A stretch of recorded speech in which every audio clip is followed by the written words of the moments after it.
Barakatah Yahweh, Barakatah Yahweh Shai, Barakatah Yahweh, Barakatah Yahweh Shai, Barakatah Yahweh, Barakatah Yahweh Shai. Now, these individuals is preaching against the chariots and how we are going to be delivered and how the elect is going to be delivered. So let's get into the precepts. We're starting it off in Revelations chapter 11, verse um, verse 12. Revelation chapter 11, verse 12. And they heard a great voice from heaven saying unto them. So the voice was in heaven, in the sky, because in Revelation, heaven means the sky. A great voice from heaven saying unto them, Come up hither. And they ascended up. They ascended up to heaven in a cloud. Now, why would you be in a cloud and not on a cloud? In a cloud. And their enemies beheld them. So the enemies beheld the elect ascending up in the sky in a cloud. Okay? And the voice was in heaven. So it's not it's not a symbolic heaven, meaning the kingdom. It is talking about the literal sky. They heard a great voice in the sky saying, Come up hither. That's Revelations 11 and 12. So when you get to Thessalonians chapter 4, when you get to Thessalonians, we're going to work off that foundation of Revelation. Because the Revelation is a revealing of how the elect is going to be delivered. It's Yahweh Shai, who the ignorant call Jesus Christ, revealing how we are going to be delivered. So when you go to 1 Thessalonians chapter 4, verse 16, it repeats the same thought or precept. It says,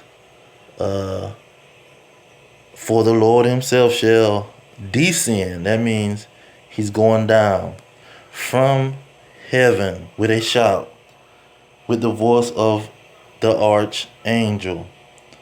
So the same voice that's in heaven is the voice of the Lord himself.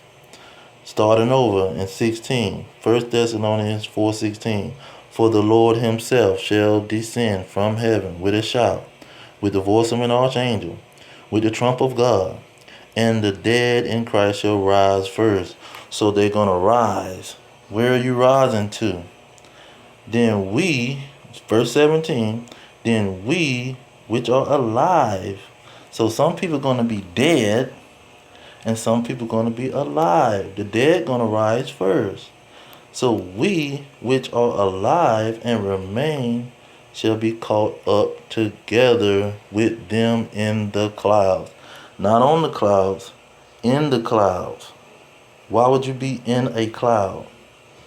Why not on a cloud? Why not just in the air?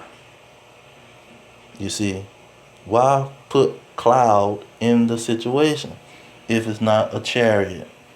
Now, let's start all the way from 17. Then we which are alive and remain shall be caught up together with them in the clouds to meet the Lord in the air, and so shall we ever be with the Lord.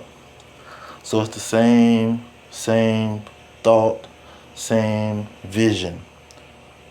In the elect is caught up in the air, in the sky, to meet Yahweh who's coming down from heaven. So when we ascend to heaven in the sky, to meet Yahushua. You're going to meet him in the sky, in heaven. That also gives credence to heaven, meaning in the sky or in the air. Not on the ground, but in the air. That's the heaven that it's talking about. So now let's go to Matthew. Let's go to Matthew and get the third precept on the situation.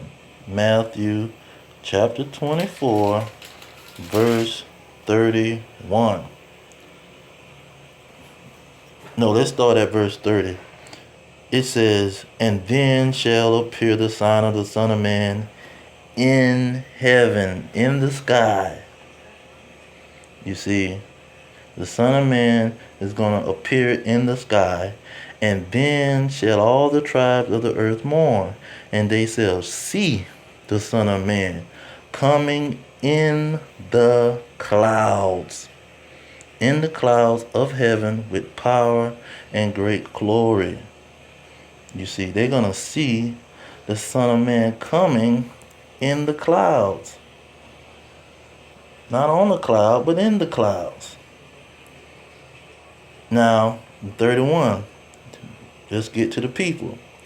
"And he shall send his angels with a great sound of a trumpet." There go the noise. There go the voice. The trumpet of God.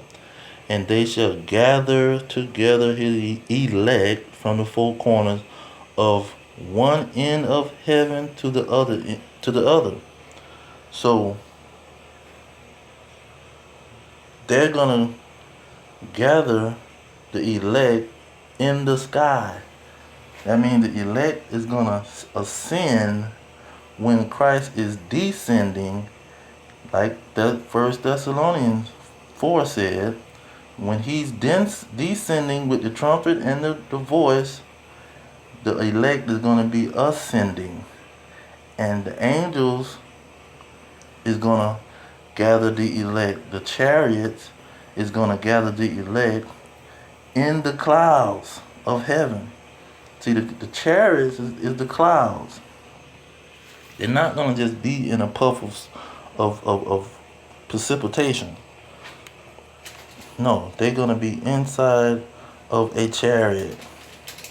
Now, let's go to Isaiah 66 and get some more details on how these elect Israelites is going to be delivered and going into the chariot.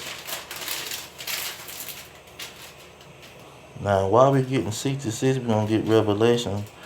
But first, we're going to start with 66. 66:15. "For behold, the Lord will come with fire, and with his chariots like a whirlwind." So is Isaiah 66 telling us a lie? He's not coming in chariots. He's just going to gather them together. He's going to help them understand. It's an understanding. That's what the chariot means, an understand. Get them all one understanding. No, he's gonna have his chariots.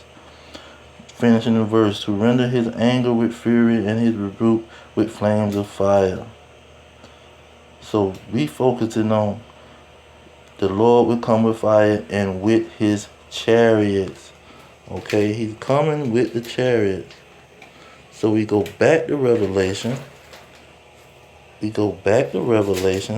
Chapter 1, verse 7. And how it said the Lord was come with chariots, but here it's talking about a different situation. Verse 7 say, "Behold, he cometh with clouds, and every eye shall see him." So he's coming with clouds, but Isaiah say the clouds are chariots. Not just going to be clouds, puff of smoke. It's going to be chariots. Now let's go to Revelation. While we in Revelation, let's get another precept to this chariot cloud situation. We jump into Revelation chapter 19. Now, chapter 19 gives some awesome details. This is Revelation 19:11. And I saw heaven open, and behold, a white horse. Okay, now, this cloud is described as a white horse because he's coming with his chariots and he's coming with clouds. But here it says he's going to have a white horse. Now, what is this white horse? You see, what is this white horse? And we know horse means power, righteous power.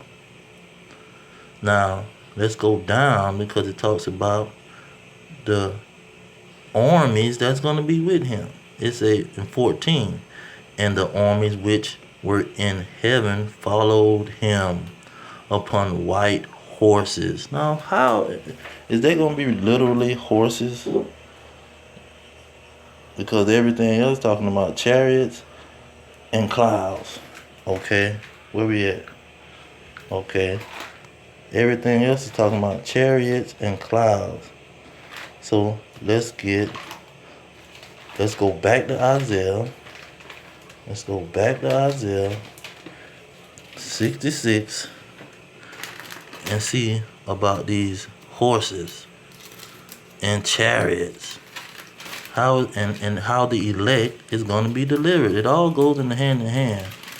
Because see, our people was reading these scriptures, you see, and getting the understanding and understanding how they was going to be delivered. And that's why they come up with the song, Swing Low, Sweet Chariot, coming to take us home. You see, they knew the scriptures, man. They didn't have Facebook, Instagram, and all these things. Now let's get to what are these chariots? Because it started at 15, but it went back into giving us some more details. Now in verse 19, this is Isaiah chapter 66, verse 19. It says, it's talking about the elect. It says, I will set a sign among them, and I will send those that escape of them unto the nations. You see, because he said he's going to gather us from one end of the heaven to the other end of the heaven. And it say, to Tarshish, Pool, and Lud that draw the bow, the Tubal, Javan, to the Isis afar off that have not heard my fame, neither have seen my glory, and they shall declare my glory among the Gentiles, and they shall bring all your brethren, the Israelites, for an offering unto the Lord out of all nations upon horses. That's Revelation 19. Upon horses, chariots. Then it says, and in chariots, inside of the chariot. You see? That's what these slaves understood. They understood the scriptures, that it was chariots coming. And then horses is synonymous with chariots. Horses is synonymous with chariots. And in leaders, and upon mules, and upon swift beasts in my holy mountain Jerusalem. To my holy mountain Jerusalem. So they was understanding that they was going back to Jerusalem, and chariots was coming to meet them. A vehicle was coming to get them. They was going to go into something and be taken there. You call it a horse, you call it a cloud, you call it a chariot. They was going to be in a vehicle, and they was going to go back to Jerusalem from captivity. The elect. You see. And so it's all through here telling how the Israelites is going to be delivered. Now let's get 16 and 16. Jeremiah 16 and 16 real quick, because it has a point in Jeremiah 16 verse 14. It say, behold, the days come, the Lord saith the Lord, that it shall no more be said, the Lord liveth, that brought up the children of Israel out of the land of Egypt. But the Lord liveth that brought up the children of Israel from the land of the north, and from all the lands whither he had driven them, and bring them again to the land of their fathers. So they was gonna come from multiple lands. They just weren't gonna be in America. Multiple lands. So if another issue is these people talking about they're gonna unite and everybody being on one page, they're gonna unite the 1/3. The 1/3 is gonna be on one page and all be dealing with each other. No, you're not dealing with these people on the other side of the world. They don't even know you, man. Some people don't have the internet, but they gonna have an understanding of this word, and they gonna tell their fellow man the understanding of this word. They're gonna be a part of the elect.